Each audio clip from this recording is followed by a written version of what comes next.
आज हम राहु के राशि परिवर्तन का कर्क राशि वालों के ऊपर क्या प्रभाव पड़ने वाला है या कर्क लग्न वालों के ऊपर क्या प्रभाव पड़ने वाला है, इसी के बारे में हम इस कार्यक्रम में जानेंगे। और साथ ही राहु के कुछ आसान उपायों के बारे में जानेंगे जिसको करके आप राहु को आसानी से प्रसन्न कर सकते हैं। नमस्कार, मैं पंडित राजकुमार दुबे आप सभी का आपके चैनल मिस्ट्री ऑफ धर्मा में स्वागत करता हूं। आइए हम सबसे पहले जानें कि राहु गोचर करते हुए कहां पर जा रहे हैं। तो राहु 23 सितंबर 2020 को मिथुन राशि से गोचर करते हुए अपनी जो उनकी उच्च की राशि है, वृष राशि में राहु उच्च के होते हैं, तो वृष राशि में राहु 23 सितंबर 2020 को आ रहे हैं। राहु हमेशा उल्टा चलते रहते हैं और एक राशि में 18 महीने तक रहते हैं, इसलिए राहु यहाँ पर 18 महीनों तक रहेंगे और 12 अप्रैल 2022 तक यहीं पर वृष राशि में ही राहु रहेंगे। तो राहु के राशि परिवर्तन का जो भी हम फल बताएंगे, यह फल 23 सितंबर 2020 से 12 अप्रैल 2022 तक लागू होगा। तो आइए हम सबसे पहले जानें कि राहु के राशि परिवर्तन का आप जो कर्क राशि वाले लोग हैं, इन लोगों के लिए इसका राशिफल जानना क्यों जरूरी है। जैसा कि आप लोग जानते हैं कि सूर्य देव के पास से होकर के अगर कोई भी ग्रह गुजरता है तो वह ग्रह अस्त हो जाता है, लेकिन राहु और केतु ही एकमात्र ऐसे ग्रह हैं कि जब यह सूर्य और चंद्रमा के पास से होकर के गुजरते हैं तो इन दोनों ही ग्रहों पर ग्रहण लगा देते हैं। या फिर राहु और केतु के संपर्क में अगर कोई भी ग्रह आता है तो उन ग्रहों के संपर्क में आने के कारण उन ग्रहों को कोई ना कोई दोष जरूर लग जाता है। इसलिए राहु और केतु के जब भी गोचर हो, इनके गोचर का फल जानना आप लोगों के लिए बेहद जरूरी होता है। और साथ ही राहु और केतु का जो गोचर काल होता है, एक राशि में 18 महीनों तक रहते हैं, तो जिस राशि में भी यह गोचर करते हुए जाते हैं तो जैसा इनका फल होता है वह 18 महीनों के लिए फलीभूत होता है, इसलिए इनके गोचर का फल जानना भी जरूरी है। तो आइए हम जानें कि राहु का गोचर कर्क राशि वालों के ऊपर या जो लोग भी कर्क लग्न के हैं, आप लोगों को राहु का यह गोचर क्या फल देने वाला है। सबसे पहले हम बात करेंगे कि जो लोग भी कर्क राशि के हैं या कर्क लग्न के हैं, आप लोगों की राशि से राहु चूंकि वृष राशि में गोचर कर रहे हैं, तो कर्क राशि से राहु 11वें भाव में और 11वीं राशि में अर्थात वृष राशि में राहु गोचर कर रहा है। 11वें भाव में राहु गोचर कर रहा है, जहां से उसकी 5वीं दृष्टि आपके तीसरे भाव पराक्रम भाव पर पड़ रही है। राहु की जो 7वीं दृष्टि है वह आपके 5वें भाव संतान भाव पर पड़ रही है और राहु की जो 9वीं दृष्टि है वह आपके 7वें भाव अर्थात जाया भाव पर पड़ रही है। तो आइए जाने कि राहु का अगर 11वें भाव में बैठा हुआ है तो उसका क्या फल होगा। राहु चूंकि 11वें भाव में जब भी राहु बैठते हैं तो वह बहुत ही अधिक फल देते हैं, बहुत अधिक आर्थिक लाभ कराते हैं। साथ ही राहु इस समय उच्च का होकर के 11वें भाव में बैठे हुए हैं, तो जो लोग भी कर्क राशि के हैं या कर्क लग्न के हैं, आप लोगों के लिए तो कहना ही क्या है। आप लोगों का अनेकों प्रकार से लाभ के योग बन रहे हैं। अगर आप लोग जो भी आप काम कर रहे हैं उस कार्य के अलावा अगर दूसरा कोई काम करते हैं तो उसमें भी आप लोगों को लाभ होगा। जो भी अगर आप एक्स्ट्रा इनकम के लिए अगर कोई एफर्ट डालते हैं, कोई भी प्रयास करते हैं, तो उसमें भी आप लोगों को लाभ होगा। एक्स्ट्रा इनकम के आप लोगों के योग बनेंगे। अगर आप लोग शेयर बाजार में या कोई भी शेयर मार्केट में या कोई भी 2 नंबर वाला भी अगर आप लोग काम करते होंगे तो उसमें भी आप लोगों को लाभ होता हुआ दिखाई देगा। शेयर मार्केट से भी आप लोगों को पर्याप्त लाभ होता हुआ दिखाई देगा। कुल मिलाकर के इस समय आर्थिक लाभ के आपके योग बन रहे हैं। अगर आप लोग पहले से नौकरी कर रहे हैं तो नौकरी में इस समय प्रमोशन के भी योग बनेंगे। अगर आप लोगों का कोई मकान है तो उसे आप किराए पर इस समय दे सकते हैं, या फिर कहीं से भी आप लोगों का एक्स्ट्रा सोर्स का इनकम जनरेट होगा। तो आप लोग इस समय प्रयास करें, आप लोगों का जो भी इनकम है उससे भी अधिक इनकम होने का इस समय योग बन रहा है। तो पैसे के मामले में राहु का यह गोचर आप लोगों के लिए बहुत ही अधिक फायदेमंद रहने वाला है। जो भी आपके ऊपर से अधिकारी होंगे, जो आपके ऊपर के अधिकारी हैं, उनसे भी इस समय आप लोगों को लाभ होता हुआ दिखाई देगा। इस समय आप लोग अगर कहीं पर भी पैसे का इन्वेस्ट करते हैं तो उस पैसे से भी आप लोगों को लाभ होता हुआ दिखाई देगा। जो लोग भी रिसर्च से जुड़े हुए लोग हैं या रिसर्च करके अगर कहीं पर भी पैसे को इन्वेस्ट करते हैं तो उसमें और अधिक लाभ होगा। तो इस समय कुल मिलाकर के आप लोगों के लिए हर तरफ से लाभ के योग बन रहे हैं। अगर आपका कोई बड़ा भाई बहन है तो उससे भी इस समय आप लोगों को लाभ के योग बनेंगे। अगर इस समय आप लोग लंबी दूरी की यात्रा करना चाहते हैं या फिर विदेश से आपका कोई व्यापार जुड़ा हुआ है तो उससे भी आप लोगों को इस समय लाभ होता हुआ दिखाई देगा। या कहीं दूर से अगर आप लोगों का व्यापार होता होगा तो उस व्यापार में भी आप लोगों को लाभ होता हुआ दिखाई देगा। या फिर जो लोग भी बिजनेस कर रहे होंगे तो आप लोगों को बिजनेस में भी लाभ होने के योग दिखाई दे रहे हैं। तो जो लोग भी कर्क राशि के हैं या कर्क लग्न के हैं, आप लोगों के लिए इस समय आर्थिक उन्नति का समय चल रहा है। तो ये 18 महीने आर्थिक दृष्टि से आपके लिए बहुत ही अच्छे रहने वाले हैं। इसके अलावा जो राहु की 11वें भाव में बैठ करके राहु की जो 5वीं दृष्टि है वह आपके तीसरे भाव अर्थात आपके पराक्रम भाव पर पड़ रही है। तो इस समय आप लोगों का मेहनत बढ़ने वाला है। तो मेहनत करने के लिए आप लोग तैयार रहिए। आपका मेहनत इस समय बढ़ेगा, लेकिन उससे घबराने की ज़रूरत नहीं है। उस मेहनत से आप लोगों को लाभ होता हुआ भी दिखाई देगा। जो भी आपके छोटे भाई बहन हैं उन सभी भाई बहनों का भी आप लोग इस समय ध्यान रखें।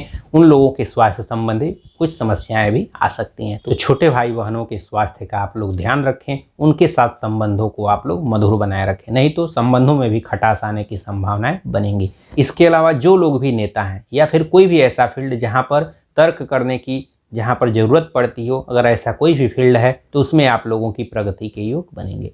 या फिर जो लोग भी कम्युनिकेशन फील्ड से जुड़े हुए हैं, दूरसंचार क्षेत्र से जुड़े हुए हैं, मीडिया से जुड़े हुए जो लोग हैं, उन लोगों को भी इस समय लाभ होता हुआ दिखाई देगा।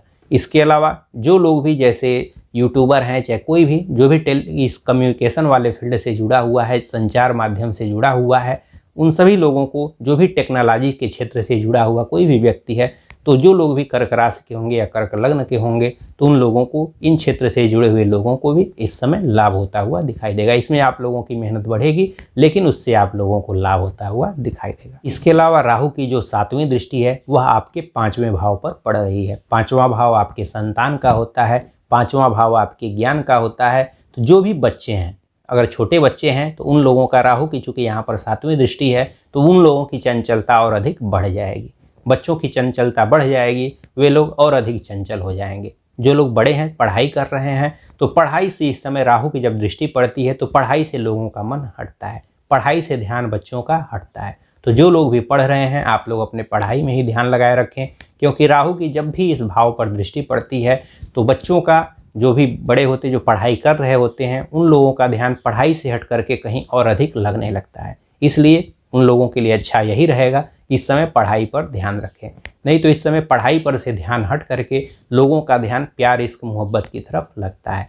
तो जो लोग भी इस समय पढ़ाई कर रहे हैं तो वे लोग इस समय पढ़ाई पे अधिक अपना ध्यान लगाए रखें, नहीं तो आप लोगों का सारा ध्यान प्यार, इश्क, मोहब्बत की तरफ लग जाएगा और आप लोग पढ़ाई पर कम ध्यान देंगे।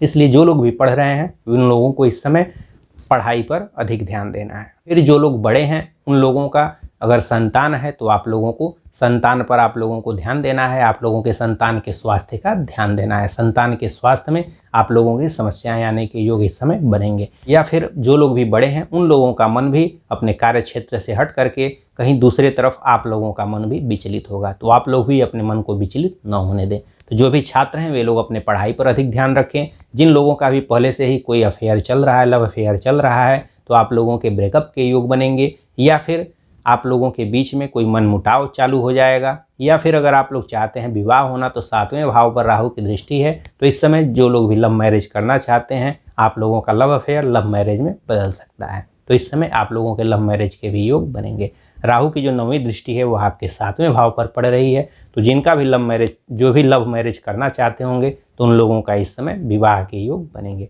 इसके अलावा जो लोग भी विवाह के बंधन में बंधे हुए हैं, जो शादीशुदा लोग हैं, आप लोगों को भी, आप लोगों के रिश्ते में इस समय खटास आने की संभावना बन रही है। तो इसलिए आप लोगों के लिए बेहतर यही है कि आप लोग अपने संबंधों को मधुर रखें। और इस समय लंबी दूरी की अगर आप लोग यात्रा करना चाहते हैं तो यात्रा करना ही आप लोगों के लिए अच्छा रहेगा।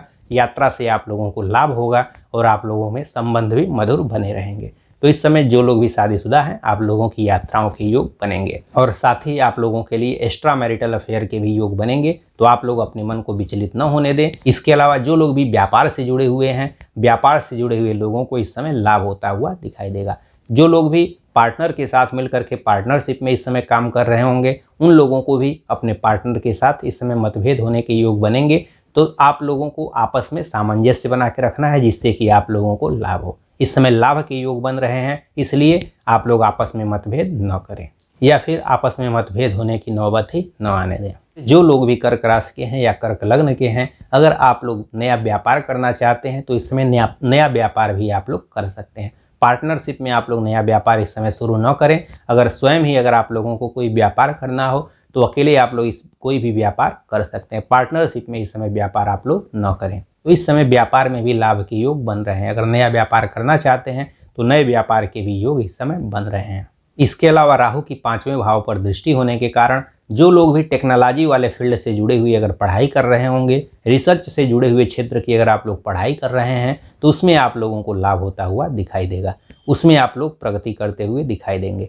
या फिर इस फील्ड से संबंधित अगर आप लोग कोई भी काम कर रहे हैं, उसमें आप लोगों के आगे बढ़ने के योग बने होंगे। जो लोग भी टेक्नोलॉजी वाले फील्ड से या फिर इलेक्ट्रॉनिक्स वाले फील्ड से जुड़े हुए क्षेत्रों में अगर आप लोग काम कर रहे हैं, या रिसर्च से जुड़े हुए क्षेत्रों में अगर आप काम कर रहे हैं, तो उसमें आप लोगों के आगे बढ़ने के योग बन रहे हैं। कुल मिला के राहु का यह गोचर जो लोग भी कर्क राशि के हैं या कर्क लग्न के हैं, आप लोगों के लिए आर्थिक उन्नति को देने वाला है।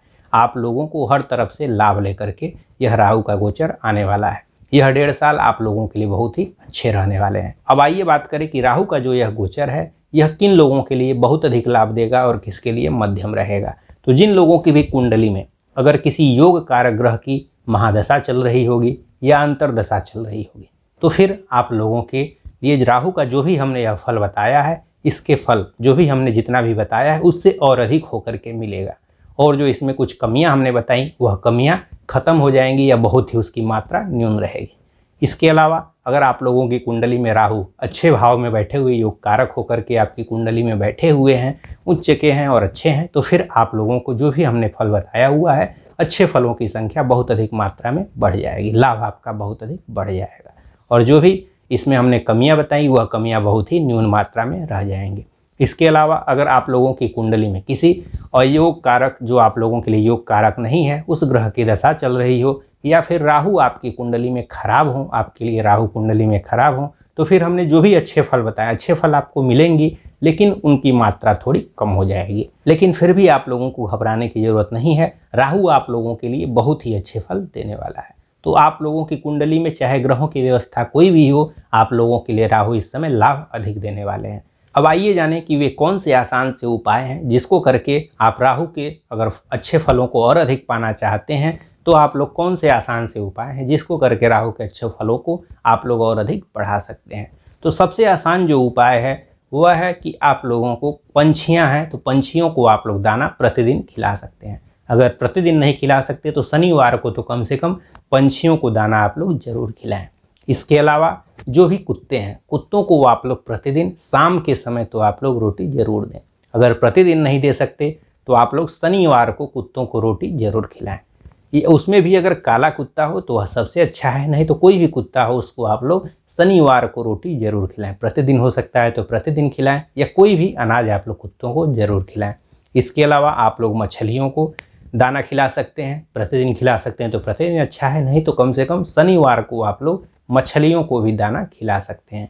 या फिर अगर आप लोग चाहते हैं कि आप लोगों के कार्य क्षेत्र में कोई समस्या न आए, तो फिर आप लोग गणेश जी की आराधना को कर सकते हैं। गणेश जी की आराधना को करके राहु के जो भी कार्य क्षेत्र संबंधी परेशानियां हैं उसको आप लोग दूर कर सकते हैं। राहु के कुछ आसान उपायों के बारे में हमने अलग से वीडियो बनाया हुआ है, उसको अगर आप लोग देखना चाहते हैं तो ऊपर आई बटन से जा करके आप लोग देख सकते हैं। इसके अलावा राहु के जो और आसान उपाय हैं उसमें शिव जी की आराधना करना है तो शिव की आप लोग आराधना कर सकते हैं, माँ दुर्गा की आराधना कर सकते हैं, या फिर दुर्गा चालीसा का नित्य एक एक बार आप लोग पाठ कर सकते हैं। दुर्गा चालीसा का प्रतिदिन एक एक पाठ कर सकते हैं। या फिर राहु का एक मंत्र है ओम रांग राहवे नमः, यह सबसे आसान मंत्र है, तो इस मंत्र को आप लोग याद कर लें और ओम रांग राहवे नमः जब भी आप लोग सुबह स्नान करें, स्नान करने के बाद इसका एक माला अर्थात 108 बार इसको जप कर लें। या फिर अगर सुबह आपको समय नहीं मिलता है तो दिन में कभी भी चलते फिरते कहीं भी जहाँ पर भी आपको टाइम मिले इसको आप लोगों को जरूर पढ़ना चाहिए। ओम रांग राहवे नमः यह कहते हुए आप लोगों को जाप कहीं पर भी कर लेना चाहिए, इससे भी आप लोगों को लाभ होता हुआ दिखाई देगा। इसके अलावा अगर आप लोगों को कार्य क्षेत्र में अधिक समस्याएं आ रही हैं तो आप लोगों को बुधवार को गणेश जी को दुर्वा चढ़ाना चाहिए। गणेश जी को दुर्वा बहुत अधिक प्रिय है, तो गणेश जी को आप लोग दुर्वा चढ़ा सकते हैं, गणेश जी को मोदक चढ़ा सकते हैं।